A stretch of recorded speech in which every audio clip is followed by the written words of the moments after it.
हाँ जी, तो क्या हाल है। उम्मीद करता हूँ बहुत अच्छे। खैर, तो एक बार फिर स्वागत है आप लोगों का। अकाउंट्स अवेलेबल है कि इस प्लेटफॉर्म पर। तो जी पेपर आ चुके हैं अकाउंट्स में। न्यूमेरिकल की तो प्रैक्टिस हो गई, बट थ्योरी का एक बड़ा सा हिस्सा बचा है और बड़ा सरदर्द बना हुआ है। तो कोई दिक्कत की बात नहीं है जी, कर लेते हैं फटाक से शुरुआत से लेकर आखिरी तक की सारी थ्योरी खत्म। तो देखिए, same theoretical session one shot में आपके लिए मिड टर्म के लिए लेके आया था, और अब फाइनली फाइनल टर्म पर आ चुके हैं हम लोग। और जहां फाइनल टर्म के अंदर ऑब्वियसली पूरे सिलेबस की ही थ्योरी इन्वॉल्व है। तो सबसे पहले तो आप मिड टर्म तक की थ्योरी अगर कवर करना चाहते हैं तो उसको मिड टर्म वाली क्लास से देख सकते हैं।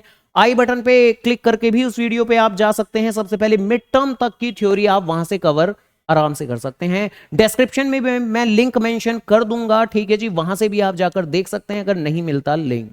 तो फिलहाल आज की सेशन के अंदर, छोटे से वन शॉट सेशन के अंदर, बेसिकली सिर्फ और सिर्फ पोस्ट मिड टर्म थ्योरी, आगे की थ्योरी की हम बातें करेंगे। और ये बात तो भली भांति जानते हैं मेरे बाबू कि जितनी ज्यादा थ्योरी हमारी शुरुआत में थी, मिड टर्म में थी, उतनी तो बाद वाले चैप्टर्स के अंदर नहीं आने वाली, क्योंकि आगे चलकर फाइनली अकाउंट्स हमारा न्यूमेरिकल सब्जेक्ट बन चुका है पूरी तरह से।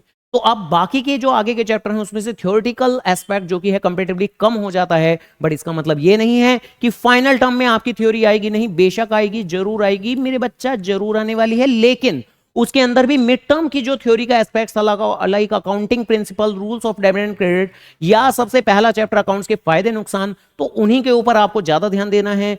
लेकिन क्या उसके बाद के जो चैप्टर्स हैं जिसमें डेप्रिसिएशन, रेक्टिफिकेशन, फाइनेंशियल स्टेटमेंट और सिंगल एंट्री सिस्टम, क्या वहां से भी कुछ थ्योरी आ सकती है? तो छोड़ेंगे कुछ नहीं, करेंगे सब कुछ, पूरी पूरी तैयारी। तो अब पोस्ट मिड टर्म यानी मिड टर्म के बाद के भी जो भी जरूरी चैप्टर हैं, या कुछ एक छोटी मोटी बातें जो मैंने उस वीडियो के अंदर कवर नहीं की थी मिड टर्म वाली, तो उसको अभी के अभी यहीं के यहीं समाप्त करते हैं। तो प्रेम से बोले राधे राधे, आओ जरा जी कर दें सेशन की शुरुआत। तो फाइनल टर्म के हिसाब से बातें कर रहे हैं, और फाइनल टर्म के अंदर एक बार फिर कह रहा हूं कि मिड टर्म वाली वीडियो जरूर जाकर देख लें।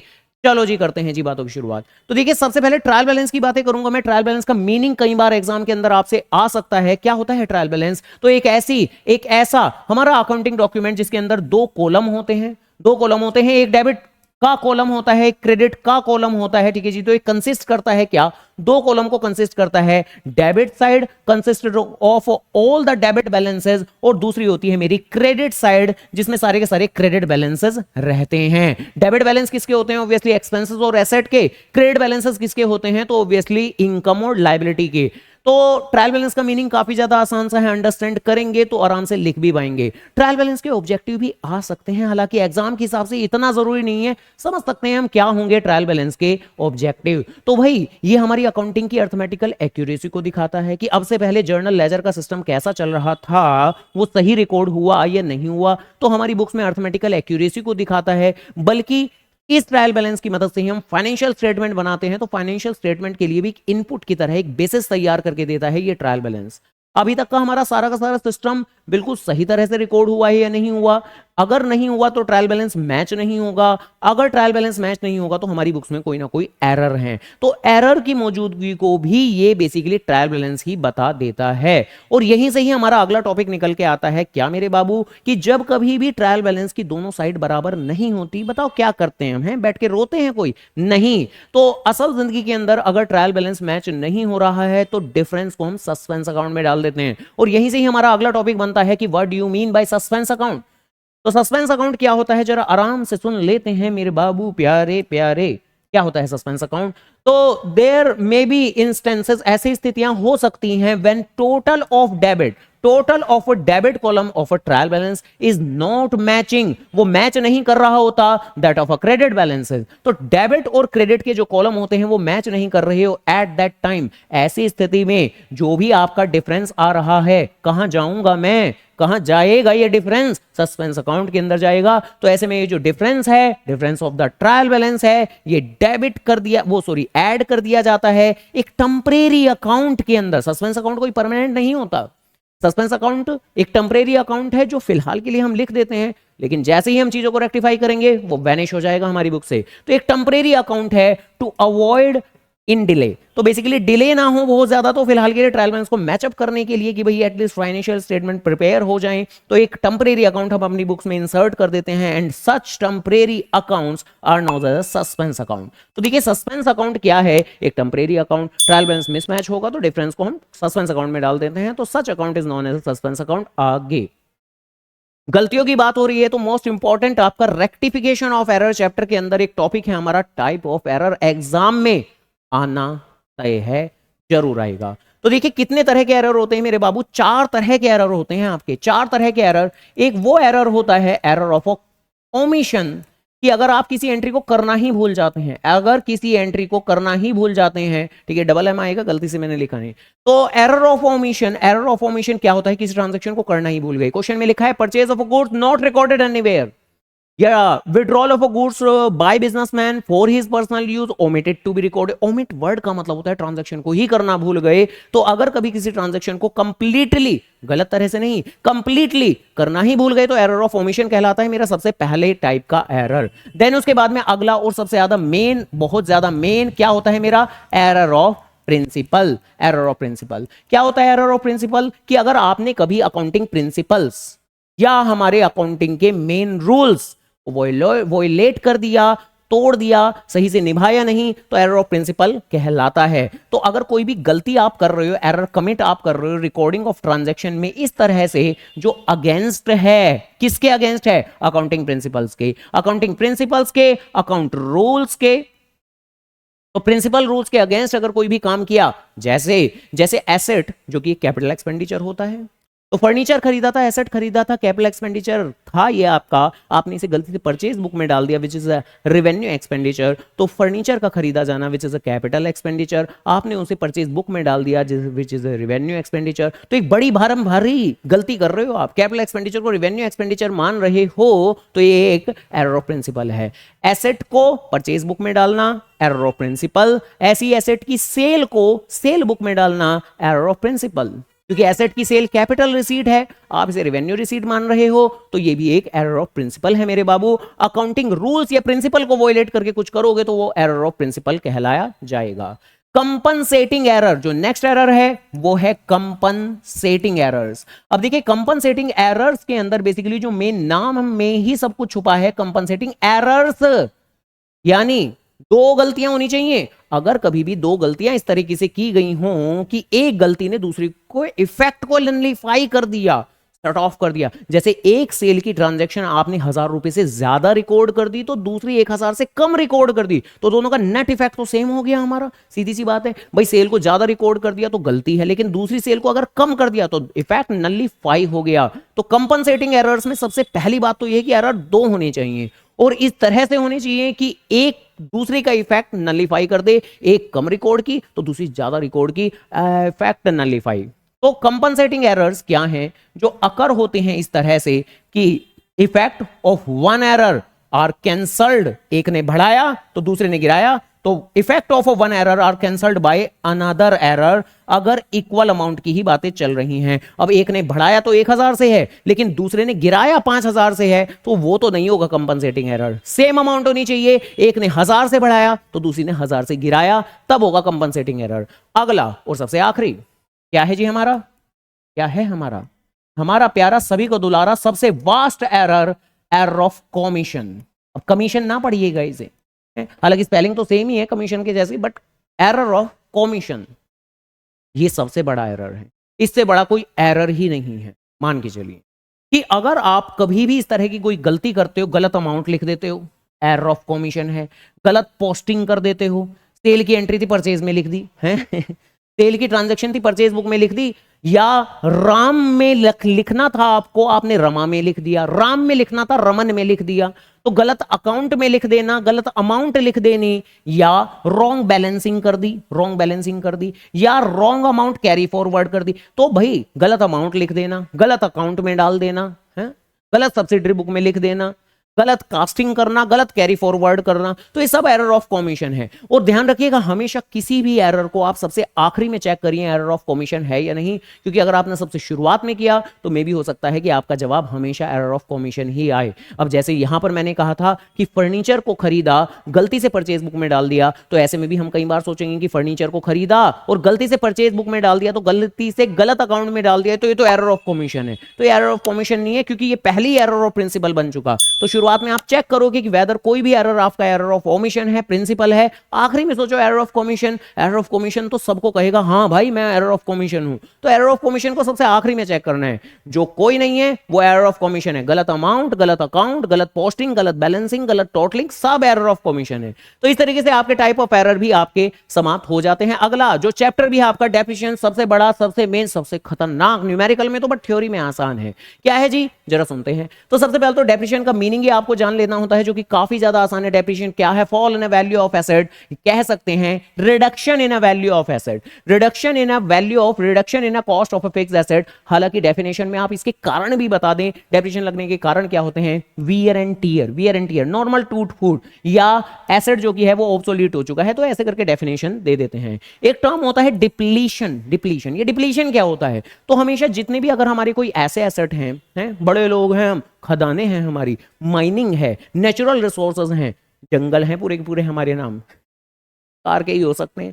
तो कुल मिला के अगर कोई नेचुरल रिसोर्सेज के एसेट्स हैं तो भाई उनमें भी वक्त के साथ में गिरावट आती है, तो उसमें गिरावट को हम डेप्रिसिएशन नहीं डिप्लीशन कहते हैं। तो देखिए डिप्लीशन भी नेचर वाइज तो डेप्रिसिएशन ही है। डेप्रिसिएशन क्या होता है? Fall in a value of asset. तो डिप्लीशन भी क्या है? Fall in a value of asset. लेकिन ये होता है fall in a value of natural resources वाले एसेट, जैसे कि अगर ऑयल वेल्स हैं, ठीक है जी, खनिज तेल की खदानें हैं, माइंस हैं आपकी, क्वेरीज हैं आपकी, जंगल हैं आपके, सरकार के हो सकते हैं। तो कुल मिला के अगर उन नेचुरल रिसोर्सेज में कोई भी कमी आती है तो उसको हम डिप्लीशन पुकार लेते हैं। Then next word is amortisation. अब देखिए जो अमोर्टाइजेशन और डिप्लीशन है ना, ये कुछ और नहीं बल्कि डेप्लीशन के भाई हैं। कौन है ये? भाई हैं, ठीक है। और भाइयों का नेचर एक जैसा ही रहता है, ठीक है जी। डेप्रीशिएशन हुआ, अमोर्टाइजेशन हुआ, डिप्लीशन हुआ, सबका नेचर सेम है, भाई भाई हैं। डेप्रिसिएशन का काम क्या है? एसेट की वैल्यू को गिराना। तो डिप्लीशन भी एसेट की वैल्यू को गिराता है, ये बस कौन से एसेट? नेचुरल रिसोर्सेज वाले एसेट। तो अमोर्टाइजेशन भी इसी का भाई है, ये भी वैल्यू को गिराएगा ही, ठीक है, निश्चित तौर पर। बस किसकी? इंटेंजिबल एसेट की।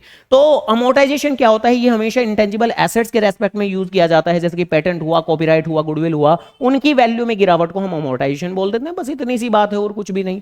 क्या क्या होते हैं डेप्रिसिएशन के कारण? अच्छे से याद रखिएगा, जरूर याद रखिएगा, माइंड में बिठा लीजिएगा। आप एसेट को वक्त के साथ इस्तेमाल करते हो इसलिए डेप्रिसिएशन लगता है। अगर इस्तेमाल भी नहीं करोगे, वक्त बीतता जाएगा, पैसेज ऑफ टाइम, जिसको एफ्लेक्स ऑफ टाइम भी कहते हैं, तो ये भी डेप्रिसिएशन का कारण है। नॉर्मल टूट फूट होती है, टूट फूट जिसको कि वियर एंड टियर पुकारते हैं। ऑब्सोलिसेंस, ऑब्सोलिसेंस मतलब कि टेक्नोलॉजिकली डिग्रेड होती जा रही है आपकी मशीन, मार्केट में नई नई टेक्नोलॉजी आ रही है जिसकी वजह से आपकी एग्जिस्टिंग टेक्नोलॉजी खराब होती जा रही है, यानी खराब नहीं हो रही है, मतलब डिग्रेडेड महसूस हो रही है। तो ये होता है आपका ऑब्सोलिसेंस। ये चारों कारण बनते हैं आपके डेप्रिसिएशन के। तो एमसीक्यू क्वेश्चन के हिसाब से मेनली खासा काम के हैं। डेप्रिसिएशन के अंदर ये दो बातें तो आप जानती हैं, एक होता है स्ट्रेट लाइन मेथड, एक होता है WDV मेथड। दोनों के बारे में जानते हैं हम लोग अच्छे से कि जब कहीं भी ओरिजिनल कॉस्ट पे लगता है डेप्रिसिएशन तो SLM मेथड वो कहलाता है। तो जब कहीं भी एक फिक्स्ड यानी सेम अमाउंट ऑफ डेप्रिसिएशन हम चार्ज करते रहते हैं एनुअली, क्योंकि SLM मेथड में सेम डेप्रिसिएशन लगता है आपका, और क्योंकि यहां पर हम ओरिजिनल कॉस्ट पे डेप्रिसिएशन लगाते हैं तो इसको ओरिजिनल कॉस्ट मेथड भी कह सकते हैं, और क्योंकि यहां पर डेप्रिसिएशन बिल्कुल सेम रहता है तो इसको फिक्स्ड इंस्टॉलमेंट मेथड भी कह सकते हैं। ठीक है जी, हो गई बात। ऐसी WDV मेथड के अंदर तो बची हुई कीमत पे लगता है डेप्रिसिएशन। तो बेसिकली डेप्रिसिएशन कहां चार्ज करते हैं हम? बुक वैल्यू पे। बुक वैल्यू क्या होती है? कॉस्ट में से डेप्रिसिएशन माइनस करने के बाद जो बचती है वैल्यू, उसको कहते हैं बुक वैल्यू। ऐसे करके बातें हैं। और इस मेथड का जो दूसरा नाम है वो है आपका या तो डिमिनिशिंग बैलेंस मेथड, क्योंकि यहां पर वक्त के साथ में आपका जो डेप्रिसिएशन है वो डिमिनिश होता रहता है, कम होता रहता है, या फिर रिड्यूसिंग इंस्टॉलमेंट मेथड। रिड्यूस होना मतलब वही डेप्रिसिएशन कम होता रहता है। तो ऐसे करके बातें हैं। देन आखिरी में फाइनेंशियल स्टेटमेंट, जहां वैसे तो फाइनेंशियल स्टेटमेंट से न्यूमेरिकल तय हैं, आएंगे ही आएंगे, थोड़ा बहुत थ्योरी का हिस्सा भी देखते हैं। क्या है जी? सबसे पहली बात, फाइनेंशियल स्टेटमेंट क्या होती हैं? तो ऐसी डॉक्यूमेंट, ऐसे रिकॉर्ड्स, ऐसी अकाउंटिंग रिकॉर्ड जो हाईलाइट करते हैं आपके हालात को, आपकी परफॉर्मेंस को, आपकी पोजीशन को। तो ये जो फर्म की एक्टिविटी को बताते हैं कि भाई वो कैसा परफॉर्म कर रही है, उसके फाइनेंशियल स्टेटस को रिफ्लेक्ट करते हैं। ठीक है जी, जिसको कि government firms, taxation authorities, auditors अच्छे से देखते हैं, उनकी एफिशिएंसी जज करते हैं, तो ये वाली बात है। यानी फाइनेंशियल परफॉर्मेंस पोजीशन दिखाने वाली अकाउंटिंग रिकॉर्ड्स को फाइनेंशियल स्टेटमेंट पुकारते हैं। कितने तरीके की होती है?